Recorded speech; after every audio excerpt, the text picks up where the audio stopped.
नमस्कार दोस्तों, मैं हूं डॉक्टर अमरीश खारी और आप देख रहे हैं डॉक्टर खारी। आज जिस होम्योपैथिक दवाई के बारे में हम बात करेंगे वो कैलकेरिया कार्ब है। कैलकेरिया कार्बोनिका के नाम से भी ये दवाई जानी जाती है।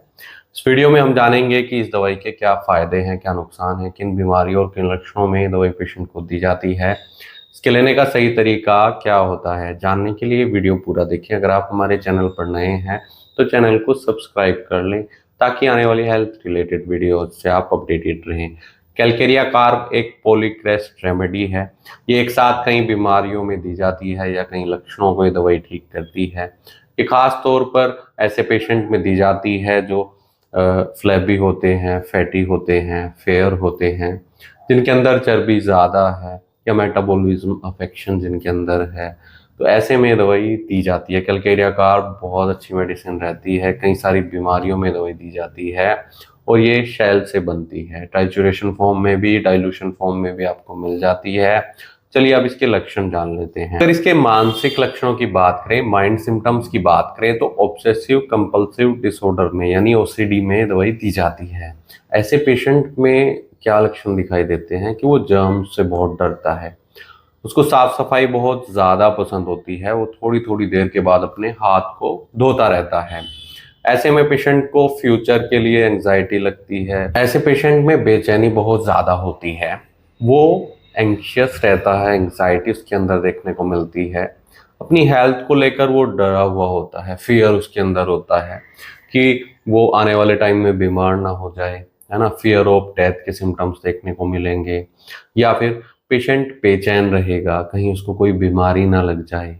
जैसे महामारी कोई भी फैलती है उसमें सबसे ज़्यादा डरेगा, उसके अंदर पैल्पिटेशन की शिकायत आएगी, घबराहट होगी, बेचैनी होगी, एंग्जाइटी होगी, चिंता रहेगी।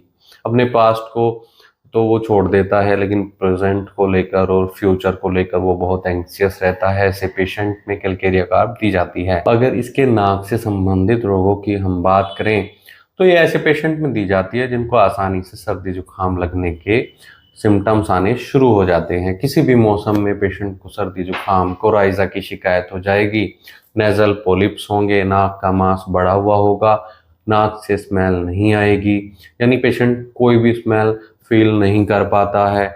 नाक में पॉलिप्स होते हैं, कोराइजा होता है, कोल्ड की शिकायत होती है। ऐसे में बहुत इफेक्टिव ये रहती है। स्नोरिंग को ठीक करती है, खर्राटे जो आते हैं ना नेजल पॉलिप्स के बाद, उसको ठीक करती है। नेजल पॉलिप्स में इफेक्टिव रहती है। कोराइजा नेजल कंप्लेंट्स में बहुत इफेक्टिव ये देखने को मिलती है। पुराना सर्दी जुकाम जो है उसको ठीक करती है। इसके अलावा ये दवाई सोर थ्रोट में दी जाती है, टॉन्सिलाइटिस में दी जाती है, बच्चों में एडेनॉइड्स जो हो जाते हैं उनमें दवाई दी जाती है। कुछ बच्चों की इम्यूनिटी बहुत वीक होती है, वो आसानी से सर्दी जुकाम का शिकार हो जाते हैं। एडेनॉइड्स, गले में सूजन देखने को मिल सकती है, टॉन्सिल्स में सूजन देखने को मिल सकती है, गले में खराश हो सकती है। ये अडल्ट्स में भी कई बार सिम्टम्स आते हैं कि टॉन्सिलाइटिस उनको होता रहता है। टॉन्सिल्स हमारे गले में होते हैं जो इन्फेक्शन से बचाते हैं, लेकिन कई बार ज़्यादा इन्फेक्शन आने के कारण वो खुद भी इन्फेक्टेड हो जाते हैं।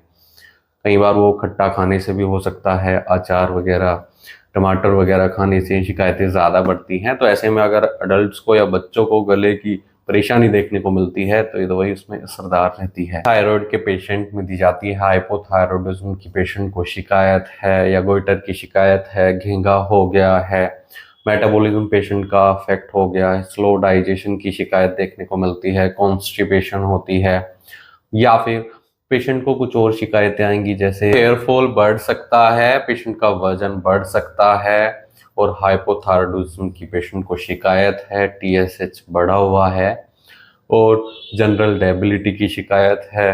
तो ऐसे में दवाई बहुत इफेक्टिव रहती है। ये जोड़ों के लिए भी दी जाती है। जोड़ों में जो दर्द होता है या हड्डियों में वीकनेस होती है, ऑस्टियोपोरोसिस की शिकायत हो, ऑस्टियोआर्थराइटिस की शिकायत हो, घुटने में पेन है, स्टिंगिंग टाइप का पेन है, ड्रॉइंग टाइप का पेन है, ऐसे में ये बहुत इफेक्टिव रहती है। गठिया बाई के दर्द को ठीक करती है।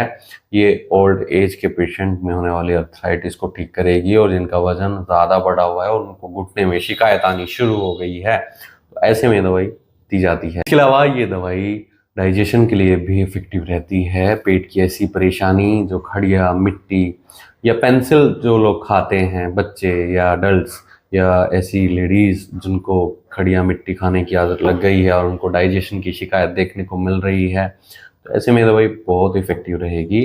ये स्किन कंप्लेंट्स में भी दी जाती है, कुछ चर्म रोगों में भी दी जाती है, महिलाओं में डायस्मेनोरिया में दवाई दी जाती है। तो कई सारी बीमारियों में दवाई दी जाती है, लेकिन डॉक्टर की निगरानी में ले। अगर आपको ऐसी कोई शिकायत है तो तुरंत अपने होम्योपैथी डॉक्टर से मिले, नहीं तो दिए गए व्हाट्सएप नंबर पर हमसे संपर्क कर इलाज या सलाह ले सकते हैं। वीडियो देखने के लिए धन्यवाद। चैनल को सब्सक्राइब करें और कमेंट सेक्शन में ज़रूर बताएं कि हमारी वीडियोस आपको कैसी लगती हैं। Thank you.